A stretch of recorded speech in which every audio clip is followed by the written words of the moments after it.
এখানে আগত সমস্ত আমাদের সহকর্মীবৃন্দ, ছোট ভাই বোনেরা আর দিদি দাদাদেরকে আমার সবসময় প্রণাম শ্রদ্ধা জানাই।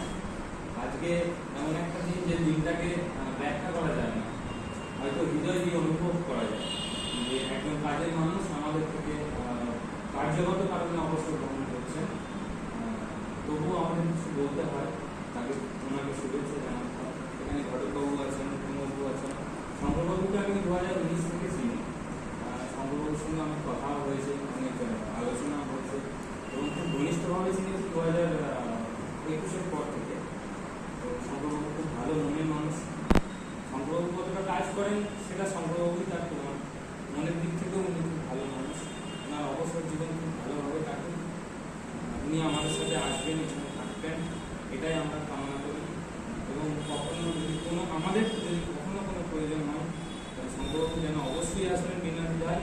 এবং আমরা ছোট হিসাবে যদি আপনার মনে কখনো কোনো আঘাত দিয়ে থাকি, নিজ গুণে আমাদের সকলকে ক্ষমা করে দেবেন।